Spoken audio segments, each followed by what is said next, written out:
Geleceğim. İnşallah. Astım ve alerji rahatsızlıklarına yönelik sıfalı kür. Ne demek bu sıfalı? Şifalı kür Şans. efendim. Noktayı ben unutmuşlar. bu sıfa ne diyorum ayol? Evet, evet. Sıfa mı diyorum, sıva mı diyorum, bu ne diyorum ayol? Peki ne yapsınlar? Önce malzemeleri söyleyelim. Tabii. Bakın şimdi malzemelerimiz var. Orada bir verirlerse. Astımınız, alerjiniz var. Mesela geceleri uyuyamıyorsunuz. Öksürüğünüz var. Çocukların kuru öksürüğü var. 2 tane kür vereceğim size. Bunları başka yerde hiç yazmadım. Sadece Şifalı Bitkiler kitabımda bu kürlerin farklı boyutları var. Gördüğünüz gibi bakın burada 10'ar adet. Karanfil. Evet, karanfil, karabiber. 10 adet karabiber. Karabiber derken şey mi olacak 10 Bakın adet? burada Hani karabiber bu şekilde. Tabii. Gördüğünüz Çekilmemiş gibi böyle maalesef karabiberde de sıkıntı var. Böyle yakından gösterirlerse arkadaşlar.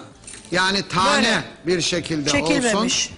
Bunun da hileleri var. İçine bir takım şeyler katılabiliyor. 10 gram zencefil. 5 adet kabuk tarçın. Evet, burada gördüğünüz gibi. Bu çok önemli. Ben bunu çok seviyorum. Normal çay bile içerken şöyle sallayın bir tane.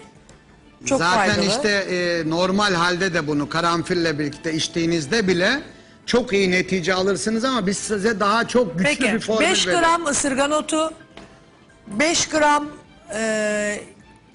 hibiskus koyuyoruz.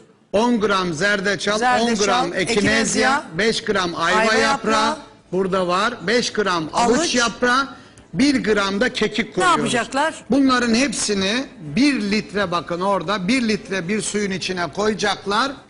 3 dakika, yani taşımlık, 3 taşımlık bunu bir kaynatacaksınız. Sonra? Kaynattığınızda bunu süzün içinden. Her gün bir fincan, bir ılık suyun içine bir fincan dökün. Bunu 3 hafta için bakın. Hayatınız değişecek. Cildiniz, renginiz, nefes almanız, akciğerleriniz. Bakın karanfil, karabiber, zencefil, tarçın, ısırgan, hibiskus, zerdeçal içinde. Ekinezya tamamen üst sonu, ayva yaprağı, alıç bilhassa ve kekik. Bunu içtiğinizde o raiha her içişinizde ağır ağır balgam, hatta biraz da meyan kökü atın içine, bir kök meyan kökü atsınlar. Peki bunu da günlük mü hazırlasınlar yoksa? Hayır, hani bunu biraz yapabilirler. Yapsın, Kaynatıp yapacaklar, bir sürahiye alıp buzdolabına koyacaklar, sabah akşam tüketin. Sabah akşam bunu tüketeceksiniz. Bu bakın. hastalığı olan çocuklarına da yapsın mı? Kesinlikle çocuklara da bunu az bir şekilde bunu verdiğinizde artık o astım nöbetleri kalkacak, öksürükleri gidecek. Çok çok önemli. Üzülüyoruz çocuklarımıza. Bunu mutlaka yapın. 3 hafta devam edin. 15 gün ara verin. Bu kış günlerinde çok güzel bir gece içeceği olarak. Hiçbir zararı da yok üstelik. Bunu soğuk içmeyin. Yine bir kaynar suyun içine o sıcak suyu dökün. Ilık halde içmenizi, hatta içine bir kaşık da bal koymanızı da yine öneriyorum. Nasıl? Hocam onu anlamadım. Kaynayan suyun içine mi atalım? Şimdi bir bardak kaynar suyunuz var. Evet. İçine bundan bir fincan koyuyorsunuz. Karıştırın. Seyretmiş oluyorsunuz. Onu içiyorsunuz çay olarak. Soğuk olduğu için içmeyin diyoruz. Bu çok önemli. Bunun yanında çok önemli bir formül veriyorum. İlk defa bakın, turp. O gece öksürüğü olan, kuru öksürüğü olan çelimsiz çocuklarda bu turpu, kara turpu alıyorsunuz. Burada balımız var. Bakın çok önemli. Bu balı buradan bunun içine koyuyorsunuz. İçine oyduk ama gösterelim. Tabii. Bakın içini Bakın içine oyduk. Buraya bunu koyuyorsunuz geceliğin. Bunu buraya koydunuz. Çok çok önemli. Ve bunu kapatıyorsunuz. Tekrar ağzını burada bu şekilde kapattınız. Evet. Bunu böyle bir bardağın üstüne koyuyorsunuz. Altını kesiyorsunuz. Boş bardak. Altını kesiyorsunuz. Bakın bu altı kesildi gördüğünüz gibi. Boş bardağa koyuyorsunuz.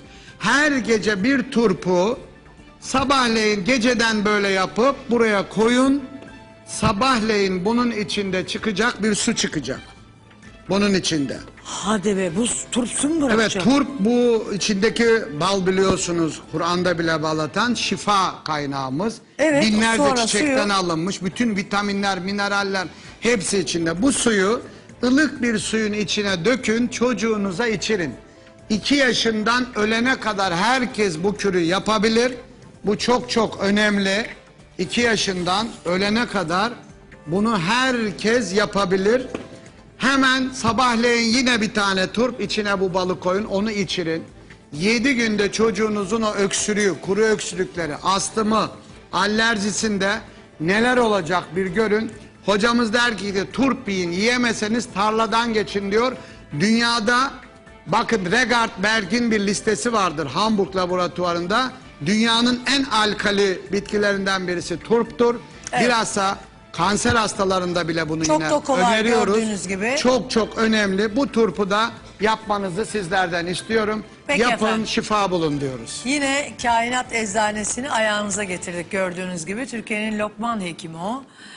Profesör Doktor Ahmet Maranki hocamıza teşekkür ediyoruz.